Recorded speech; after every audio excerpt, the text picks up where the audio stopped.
अरे राजेश, क्या आपने अपने ईपीएफ खाते में जमा राशि की जांच की?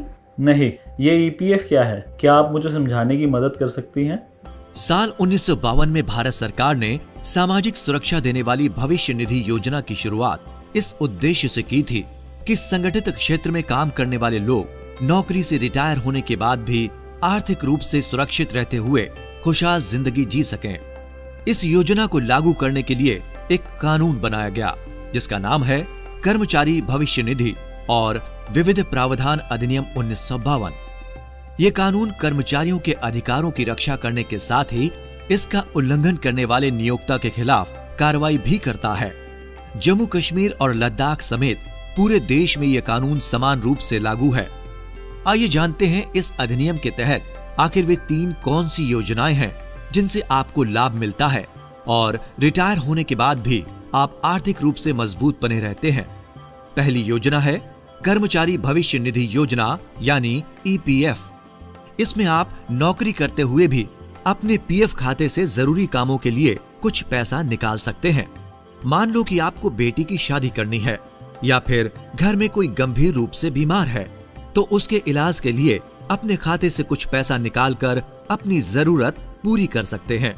रिटायर होने के बाद तो आपके खाते में जमा सारा पैसा मिलेगा ही।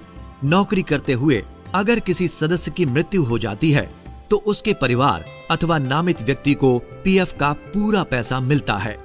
दूसरी योजना है कर्मचारी पेंशन योजना यानी ईपीएस, जिसे 1995 में लागू किया गया था।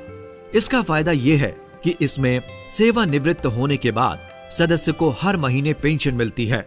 इस पर अधिक जानकारी के लिए आप हमारा वीडियो देख सकते हैं जिसका लिंक डिस्क्रिप्शन बॉक्स में दिया जा रहा है। एक और योजना है जिसे कर्मचारी निक्षेप सहबद्ध बीमा योजना यानी ईडीएलआई कहते हैं। यदि नौकरी करते हुए किसी सदस्य की अचानक मृत्यु हो जाती है तो उसके परिवार को बीमे का पैसा मिलता है।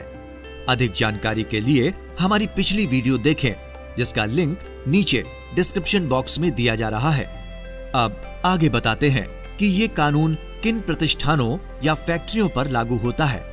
ऐसे सभी संस्थानों को अपने यहाँ इसे लागू करना अनिवार्य है जहाँ 20 या उससे ज्यादा लोग काम करते हैं।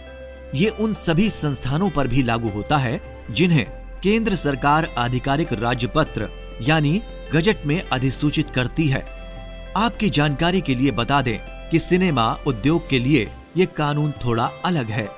वहाँ किसी प्रोडक्शन कंपनी या सिनेमा घर में अगर 5 लोग भी काम करते हैं तो उस संस्थान को भी अपने यहाँ इस योजना को लागू करना होता है। जिस संस्थान में 20 से कम लोग काम करते हैं तो वहाँ ये कानून लागू नहीं होगा। लेकिन कोई नियोक्ता अगर चाहे तो वो अपनी इच्छा से इस योजना को लागू कर सकता है, पर इसके लिए नियोक्ता और वहाँ के बहुमत कर्मचारियों का सहमत होना जरूरी है। सहमति होने पर नियोक्ता को ईपीएफओ में ऑनलाइन रजिस्ट्रेशन करवाना होगा। उसके बाद वहाँ के कर्मचारियों को पीएफ का लाभ मिलने लगेगा।